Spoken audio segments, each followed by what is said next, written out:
Hello, good morning, good afternoon, good evening, depending on where and who you are. This is the Modern World recording of the class missed on Thursday, the, oh help me, 11th, for Chapter 14 on Nationalist Revolutions. We're possibly going to have more of these as the year goes on. So I urge you to take advantage of the flexibility of being able to see it when you're ready and when you want to see it, when you feel reasonably good with the homework and all of that. Also, I want you to take advantage of the fact that you can shut me up when I'm giving you a recording like this. You may have questions as you go along. I think Mount Sophia students are legendarily polite. They never really ask questions, even when they should. We do have one student in this class who does ask questions. I will, of course, not name that person, Griffin, Miss Griffin, but that's good. I think it's good for the student. I think it's good for me. It helps all of us when you ask questions as we go, when I'm there in person. But since I'm doing this as a recording, remember, you can always pause the recording and I'll stop talking right in the middle of my word, just like that. You can do that whenever you want and write down the questions that occur to you. And I want you to do that today. When questions do occur to you, stop me and jot them down. Maybe I answer them a little bit later. That's fine. Nobody has to know. And then when it's all done, when we're all done today, you can write those questions over into an email to me. I'll be happy to answer them. And of course, you have to send me an email anyway, because I'm going to demand that you include the secret word, which will only appear later in this presentation. So you have to send me an email anyway with the secret word. Throw in any questions you have along the way. I wanted to help you. I can't be there to answer your questions live, but hopefully this will work as we go along. And just to keep you reassured, I am starting the clock now. Okay, ticking down from 1 hour. I will use no more than 1 hour of your time. If the clock runs out, dance music will play, and I am morally obligated to dance for you if that happens. So I have every incentive to finish before then, and actually you should be rooting to not see that either. So here we go. I'm going to share my screen. That should do what we want, and then I'll be giving you this presentation. Hopefully you can see that screen, and I still a little box with me up there like I'm calling down from the peanut gallery.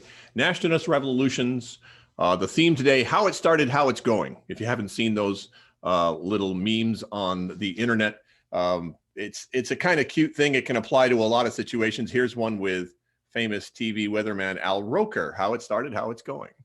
And that's the kind of theme that I want to bring to your attention today. We are really starting to see the recognizable shape of the modern world right up to the current day, because we have major nations here. I'm going to focus on just the three. It doesn't mean that Turkey and the rest of Southeast Asia is unimportant, but I'm going to focus on Russia, China, and India today, that are really taking big steps down the road toward being the kind of countries that they are now, and the kind of influence they wield in the world now, and the kind of structure of world government that we see that runs right down to the present day. That got its start more than a century ago, as you're going to see today. And they're still not done, of course. They're still forming.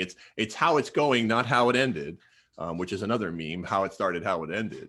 But this will help you, I hope, to get a sense of, as we go between the two world wars, we'll get a sense of how these major nations took big steps down the road toward forming a bloc. In terms of Russia and China, obviously, it's a bloc that is often in competition with the West, with Europe and the United States, the Western bloc.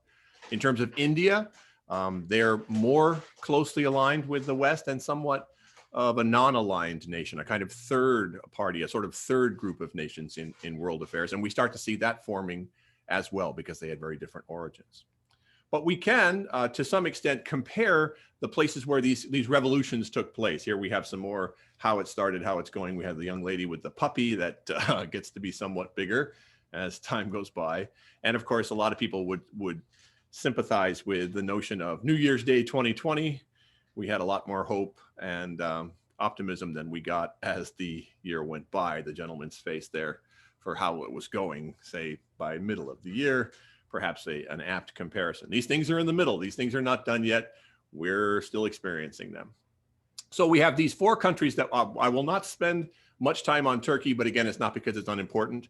It's just because its development doesn't seem to be affecting the world in as much the same way and not as much of a pattern as the others. One thing that really, if you will, triggered the revolutions in these countries was the fact that at one point, a whole lot of people got shot by the army. There was a demonstration and the army fired on civilians.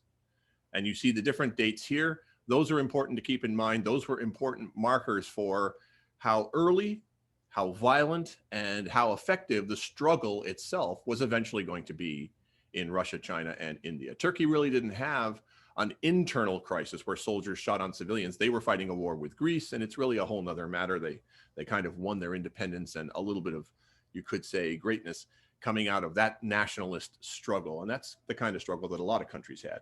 But we're going to focus on Russia, China, India today. Here, of course, are your leaders. In Russia, we have in early days Lenin, and then moving into Stalin in the period that we're looking at. In China, it's more of a split between the two leaders, Mao Zedong and Chiang Kai-shek, sometimes called Jiang Zhijing, but Chiang Kai-shek is still very commonly used. And in India, a very different kind of leader in Mahatma Gandhi, Mohandas Gandhi, and we'll look at that. In Turkey, their great leader in this period, in the turn of the century, early decades of the 20th century, was Kemal Atatürk. Atatürk meaning the great, sort of the father of his country, very much like a George Washington figure, and he was indeed very influential in getting Turkey on the right track. Did these countries turn communist, a heavily loaded word in this period? Did they become communist? In Russia, yes, by whatever reasonable definition, it became a communist nation, even though it was a kind of weird fit. And again, in China, which also wasn't the kind of place where Karl Marx thought that communism was going to go. Again, there was a movement toward communism in this period through the 1920s and 30s. It hasn't yet succeeded, but it is going on. In India, under Gandhi, absolutely no. There are certain principles, certain Eastern and Western principles that he mixes, but he does not take India in the direction of a communist nation, and neither does Ataturk in Turkey. So that's a comparison for you to keep in mind across these nations. Let's look at Russia first. It was one of the earliest to make this big change to undergo its revolution, and it is the first foothold for communism in the world. Let's have a word first about communism as quote unquote.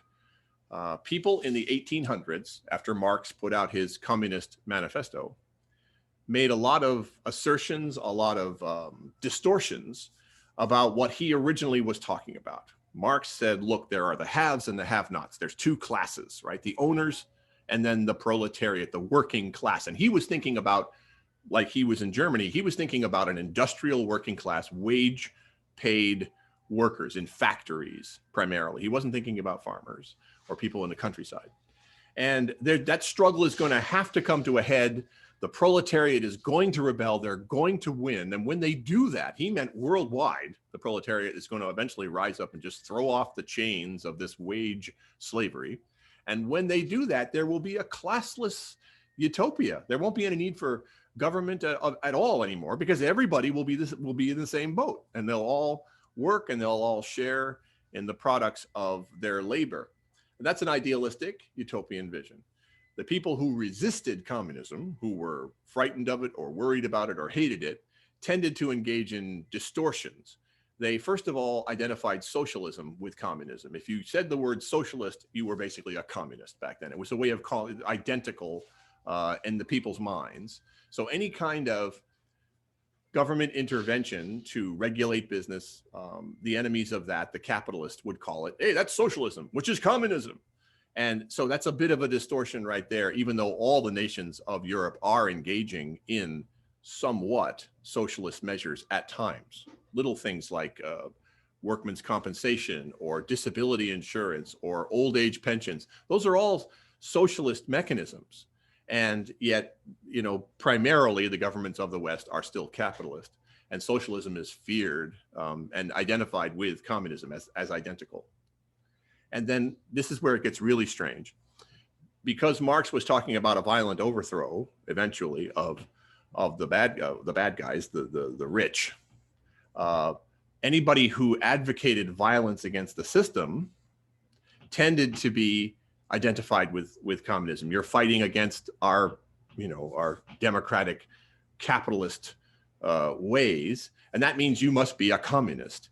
And that means that even if you just want to destroy government and tear it down, as some people called anarchists wanted to do, they just wanted to tear down government and not have any government. So it's a very, very tiny bit similar to communism. They didn't care about class struggle. They just hated the people in government. And so they would throw bombs or assassinate leaders. And so anarchists are also identified with socialists and communists. So the whole thing gets mixed together in a stew, and that can be very confusing. But just be aware of that. It's the kind of name calling that starts happening right at the very beginning. Now, Russia, late in the 1800s, is still under the czars, who, by and large, favor this absolute monarchy, ruling absolutely as not exactly divine right monarchs, but certainly absolute power to the czar. The Alexanders, most of them favor this autocratic rule. One of the Alexanders tries to reform, but it goes back and forth. And then when Nicholas comes in the beginning of the 20th century, he too is in favor of boosting the autocracy and keeping the power of the people down. So for the most part, there isn't progress toward reform. And Russia, in large measure, looks a lot like it would have looked in the Middle Ages. It's primarily rural. There's some industry, some modernization, but only in a very few places in some of the cities. The vast majority of the population are still peasants. They still owe a share of their crops to the boyars, to the nobles, like they did hundreds of years earlier. And things really haven't changed for the vast majority of Russians. And they are subject to suffering at times, serious suffering. And so in 1905, this is where people get shot. They had lost the war to the Japanese. We looked at that before. 2 of their fleets sunk by these rapidly modernizing Japanese state. Huge embarrassment, huge loss to the country. And then people gathered together to protest in St. Petersburg, one of the largest cities in Russia on the Baltic Sea coast. And the soldiers fire on them, hundreds of people killed and wounded.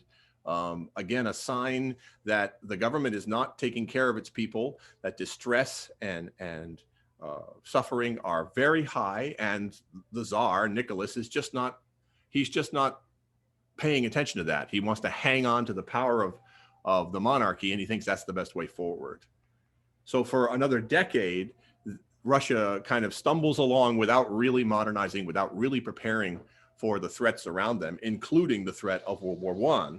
And when the war broke out, Nicholas probably made a huge mistake in honoring his treaty with the Serbs. When they revolted against the Austro-Hungarians, he came into the war on the side of the Serbs. And that was a real blow to Austria, but actually it was worse for Russia because they just were not prepared.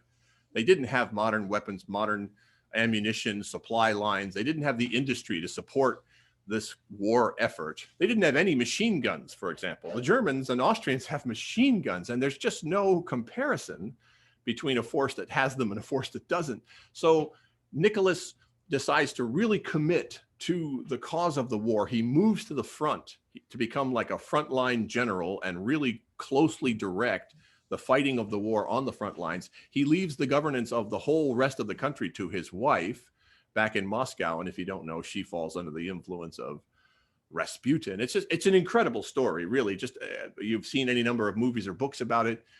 You almost can't believe that the history could be so strange and so weird, but the country really is falling apart. The strain of war is causing the entire economy and political structure to come apart, and the guidance from Nicholas and Alexandria is non-existent. They're not really paying attention to people's suffering. And so in 1917, there's a massive revolution across not only the peasantry of Russia, but among the soldiers as well. The soldiers mutiny, they shoot their officers, they refuse to obey and go forward into war anymore. And the Tsar is overthrown. The entire royal family is taken prisoner, and about a year later, they're just executed in again, a very romantic, mysterious, there's lots of speculation about whether anybody survived. The famous, Princess Anastasia, we don't really know to this day what exactly happened, but they are, for the most part, killed. And the interim government is having a terrible time trying to address all of these countries' needs in the middle of a war, because the war is still going on. Just because you've overthrown the Tsar doesn't mean the Germans and the Austrians have stopped shooting at you. As a matter of fact, the Germans at this point, one of the most extraordinary developments in all of history, really, they open their own lines and they sneak a train through between the hostile lines between Germany and Russia. They smuggle Lenin into Russia. Now, Lenin he was a Russian dissident. He's in favor of the Communist Revolution. He's an adherent of Karl Marx, and he was exiled. He had to flee into exile because of his opposition to the rule of the Tsar. And he has been taking refuge in Germany. And now the Germans sneak him back into Russia. He's such a popular leader that he quickly becomes the master of the peasant rebellion. And he rises up, overthrows this interim government, and becomes the face of this first real communist state in the world. Communist in the sense that he believed in Marx's vision, but a little strange in that Marx thought it would be the working class of the cities that rose up. The proletariat is a word for like a wage earner, but Lenin applies this lesson to the peasants in the rural communities rising up against their sort of feudal lords and the boyars. And he accomplishes much the same result. They overthrow the old order, that's for sure. And Lenin starts to get the country more modernized. They drop out of the war with Germany immediately. And they sign an armistice and they surrender all kinds of their eastern territory, the places where today are Belarus and Ukraine and the Baltic states. He surrenders all that to Germany and falls back and stands down. So now the Germans can transfer almost all their troops from the east to the west. And you saw what happened in World War I. They nearly were able to knock the French and British out of the war before the Americans arrived. And there's a civil war in Russia between the white and the red Russians, but Lenin's red Russians eventually win and take over the country around 1919, 1920. And he leads this state through the 1920s, Lenin does, until his death in 1928, I believe it is. And he was entombed in glass in Moscow, and he's still there. His body is still there, preserved in a glass kind of sarcophagus, and you can go through and pay respects to Lenin's body 100 years later. They're talking about maybe taking that away now, but his body has been remarkably preserved. And there was even an officer of the Russian state who was charged with going into the tomb every few days and trimming his hair and his nails because they still grow. It's really quite spooky. Nobody's body has ever been preserved in quite this way.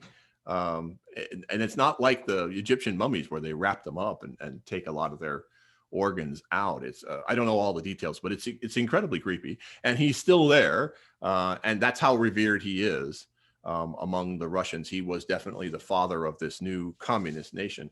And the rest of the world, the United States, Europe, has taken such a dim view of what communism means that there's almost no opportunity to cooperate with this new Russian state at all. They don't exchange ambassadors. They don't really recognize the legitimacy of this government. And relations are at a very low point throughout this period.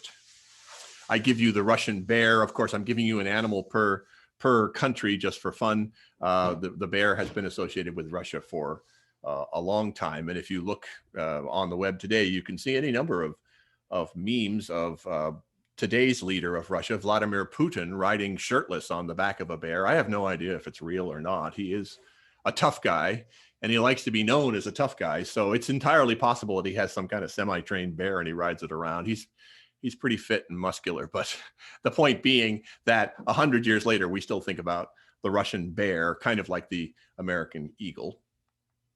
In China, of course, it would be the dragon. And so we have the Chinese dragon here.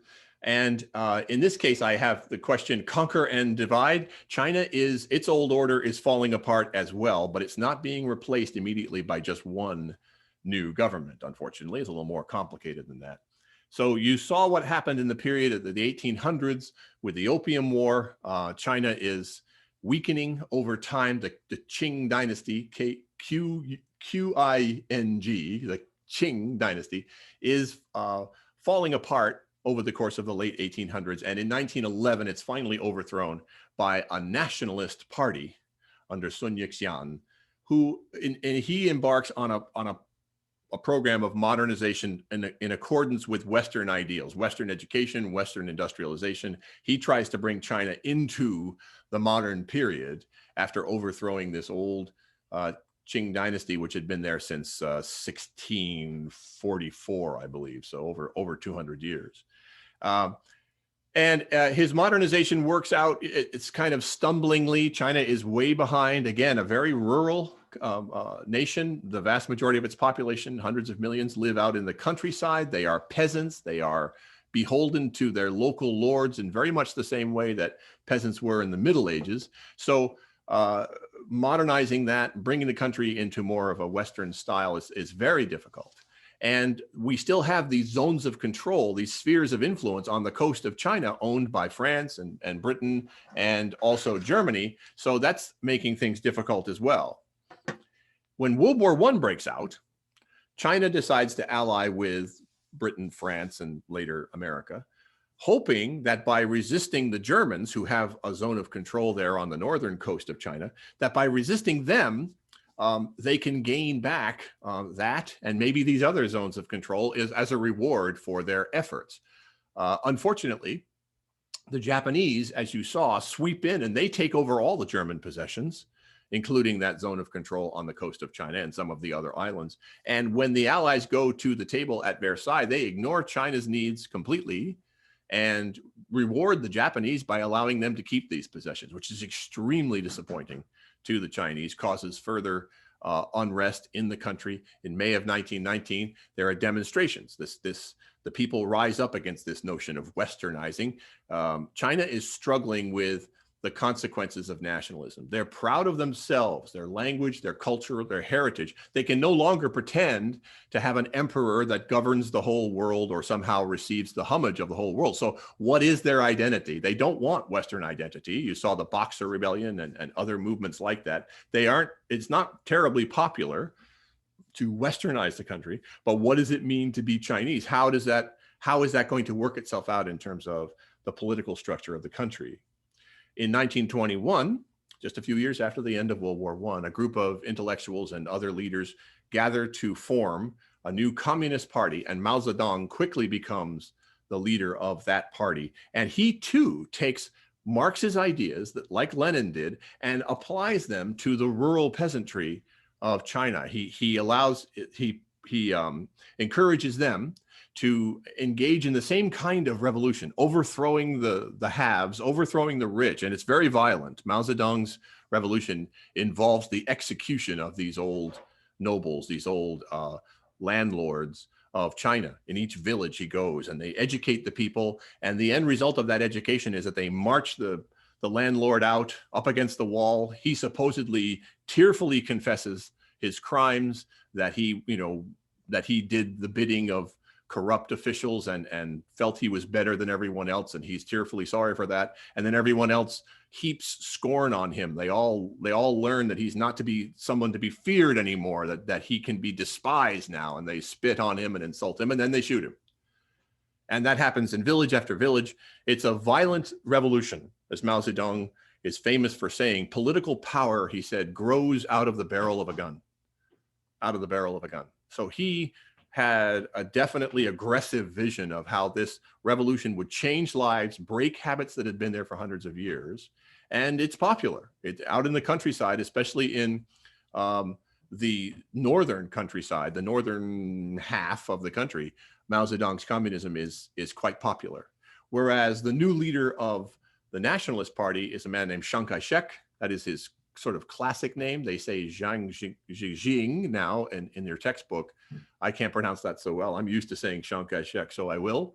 And he becomes the leader of a much more Western style government in the South. So China in the 20s is divided in two and verging towards civil war. The two sides can't really get along. There's not much ground for cooperation between them. And we're seeing things in the middle, right? This is how it's going. It's not by any means a story that's over. We're just seeing at what stage we are now.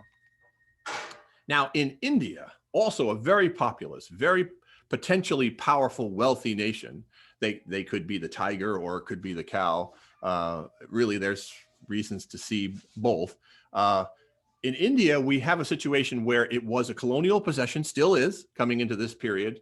And so being ruled by a Western democratic power, they've absorbed more ideas about how democracy should apply to them as well.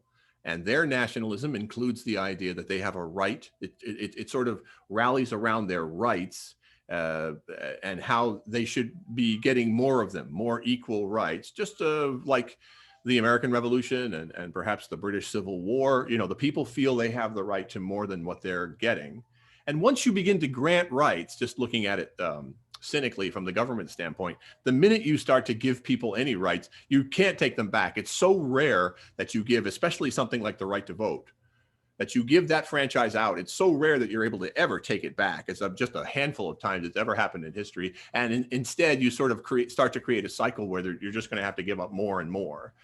And this happened in this case. Britain having to strain to the utmost in World War I, having to call up soldiers from all over her Commonwealth, having to spend unthinkable amounts of money. She promised that the Indian people would get increased rights to self-rule and vote and participate in government in return for their support in war. Indian soldiers gave that support, and then the British did not deliver on their promise, which led to unrest. And in April 1919, the year after the war was over, the Amritsar massacre really shocked the nation. British soldiers fired on peaceful Hindu and Muslim pilgrims who had not been informed that they didn't have the right to assemble. They would have protested if they'd been told they didn't have the right, but they weren't even told they didn't even have the right to assemble. And when they did, they were fired upon. This is a terrible mistake by the British government. And that led to a kind of cycle of energy, like I said, that makes it difficult to take it back. You might find this a little hard to read, but to start with, you know, people demand more rights, more than what they have, right? People of Russia, people of China didn't have any rights. So Lenin comes along or Mao comes along and they give them a little bit more control over the product of their fields, for example, that they get to keep some more of their crops. That's a different matter. They give them some results, but it's not necessarily a question of having more rights. But here, it's a government that's pretending to try to be more democratic, and the people have some rights, and they demand more.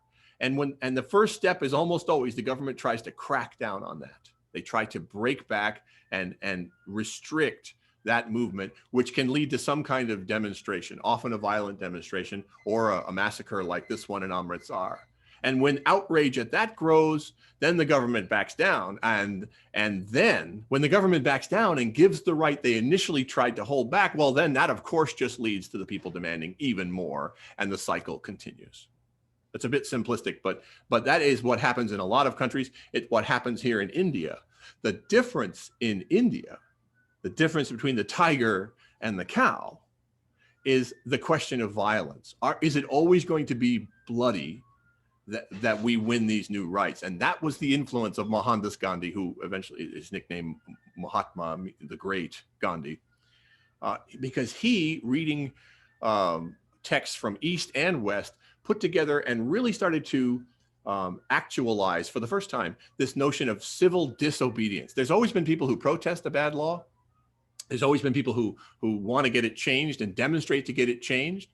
But the specific focus on making sure that your disobedience is civil, that it is nonviolent, a protest that is nonviolent, that you train yourself and discipline yourself not to respond when violence is committed, is a brand new idea, really. There's been ideas like it, and you can hear a lot of what Jesus says and turn the other cheek. He asks you for your shirt, give him your coat. That kind of passive resistance, or a more passive response channeled at a law which is unjust or something that is clearly wrong, can be very, very powerful. Gandhi and hundreds, thousands of his followers go to jail. They're arrested for breaking the law. They don't buy the salt from the right source. They refuse to buy from the British merchant. They break the law in some way, but they don't engage in violent riots or protests. They don't break or loot. They just refuse. And when they're arrested, they go to jail. This is part of the civil disobedience, is that you go to jail and you demonstrate that the law is unlawful by overloading the jails. Everybody goes to jail, and there's no place to put them anymore. And that puts a strain on the government. They have to face, well, okay, we're putting all these folks in. These jail cells used to be for robbers and thieves and rapists, and now they're for people who just don't want to buy the salt from our merchants. They want the right to go and, gather the salt for themselves. That's not a very strong position to be in. Why do we have thousands of people in our jails for that simple refusal? It's embarrassing. They pick moral issues where the right of it is very clear, and they stick to a course of nonviolence. They also use economic weapons. Refusals to buy, a boycott is a refusal to buy, right? And a strike is a refusal to work, but it's not violent, right? And if you can organize and get unified action from people, as Gandhi could, this can be extremely effective.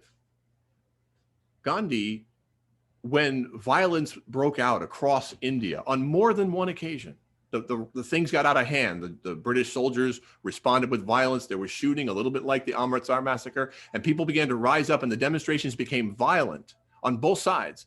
Gandhi would announce on more than one occasion, he was on a hunger strike until the violence stopped. He would just say, I am not going to eat until the violence stopped. And in a country of hundreds of millions of people, within 3 days, the violence stopped. That's the kind of moral authority that Gandhi had.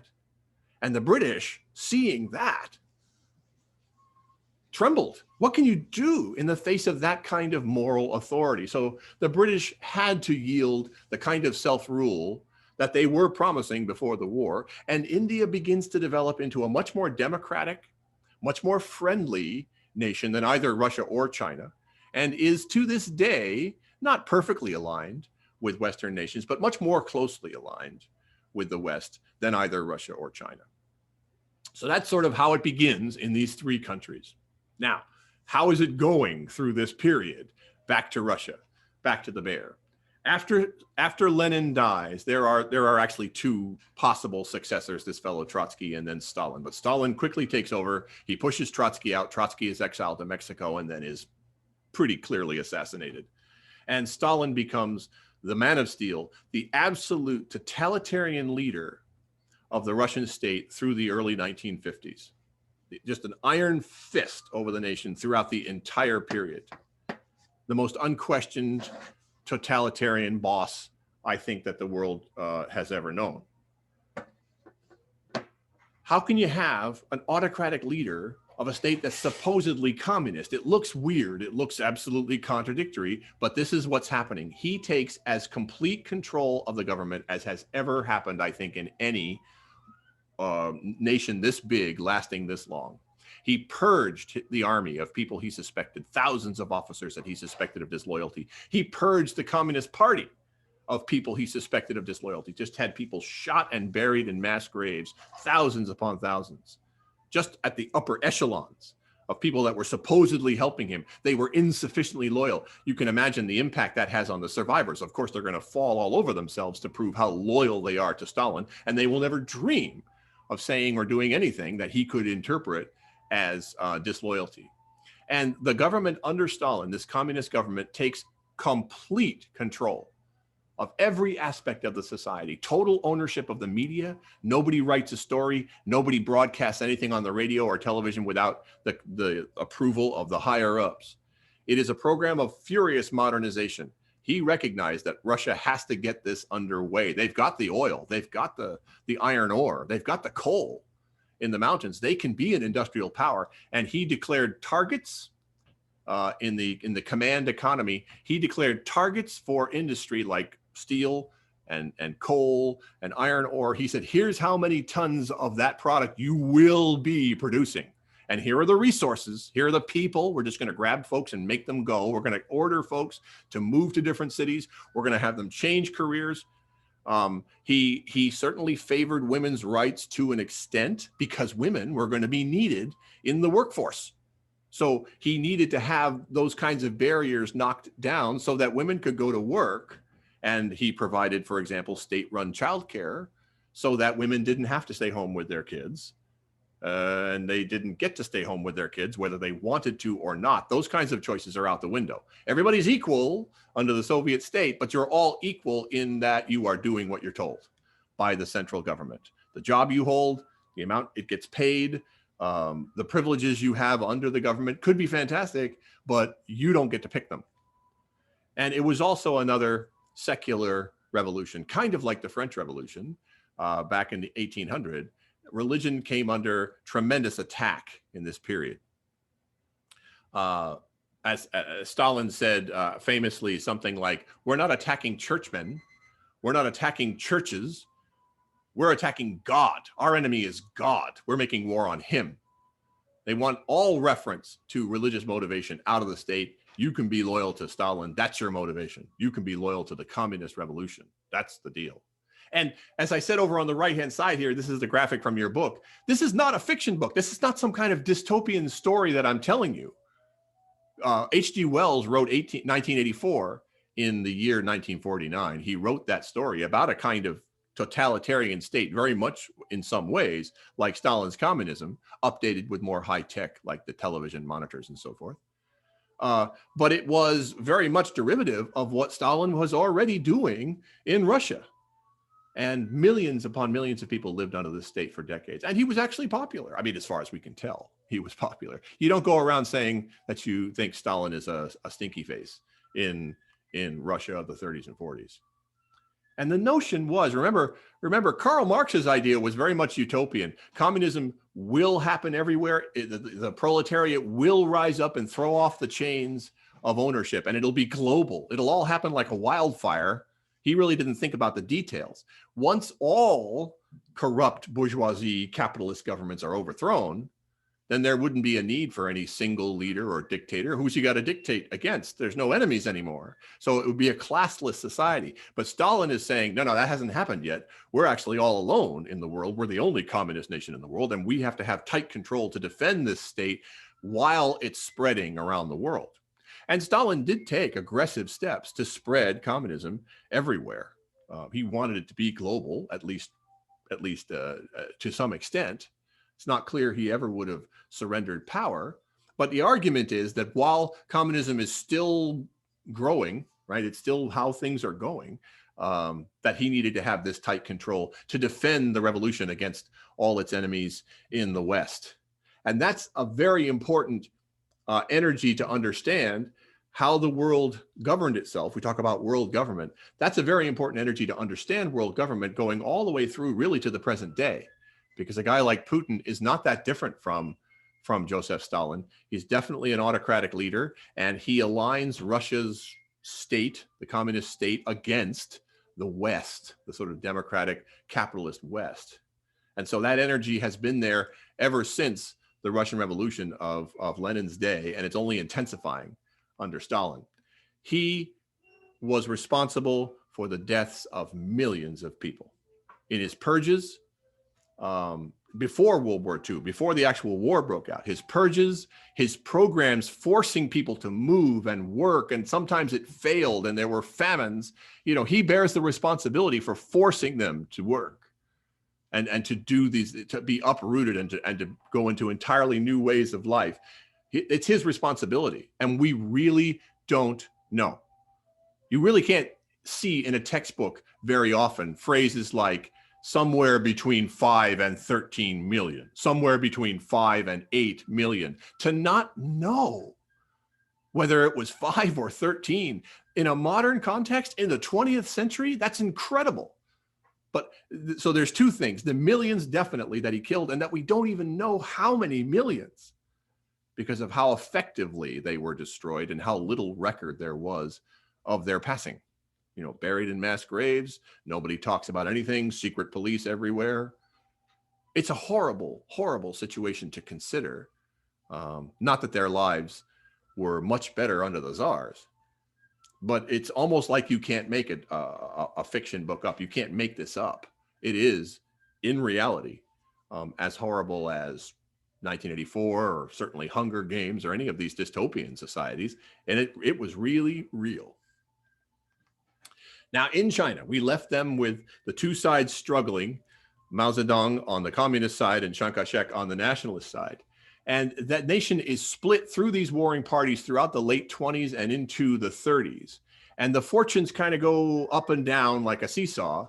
The nationalists late in the 20s looked like they were going to take over the whole state. In 1927, they rounded up a bunch of communist leaders. Mao Zedong barely escapes from Shanghai, and the leadership of the Communist Party is taken out.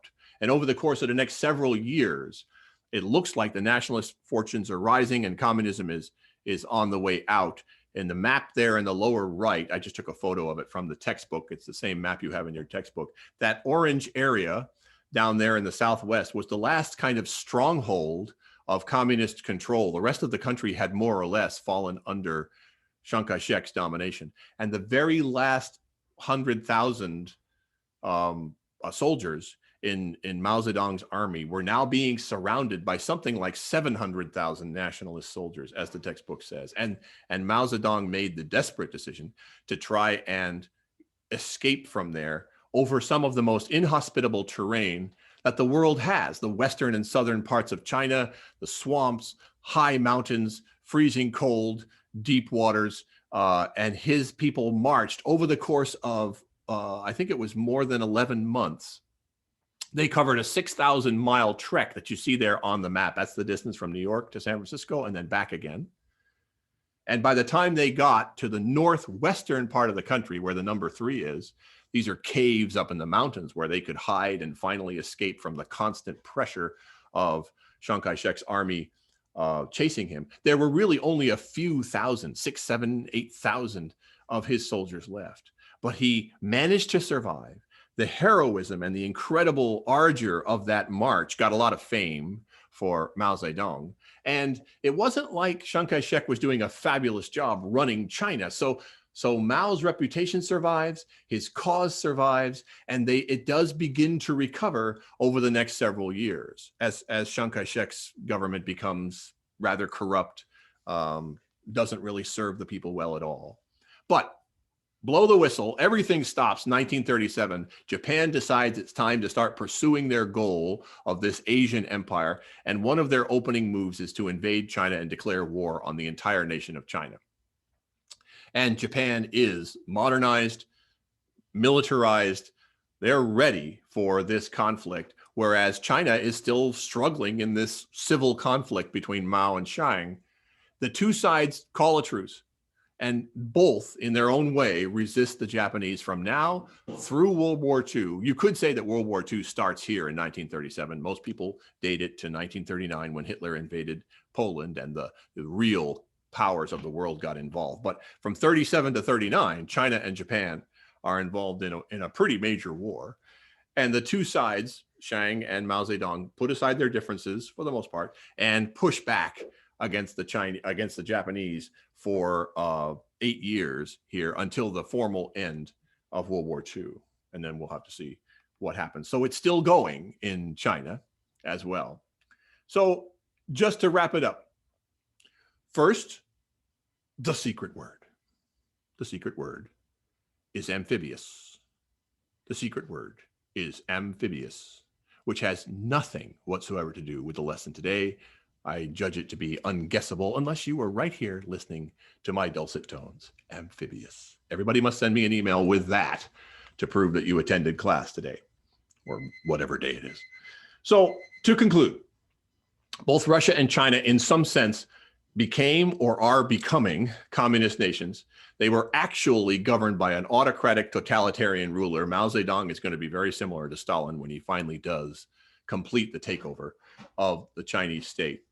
And violent protests like the shooting of civilians and the ensuing rebellions and revolutions were crucial in overthrowing these old regimes, like the Qing dynasty, like the czars.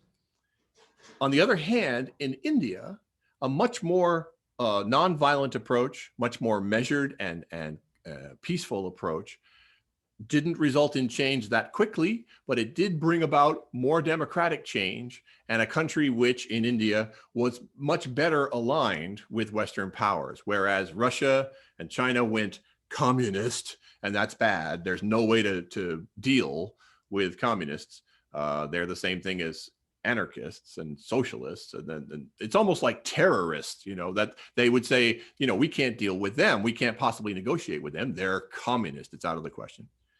And so this is part of the balance of power coming into the middle of the century. New great powers are starting to take shape and exert their energy in the world. It had been all these European powers.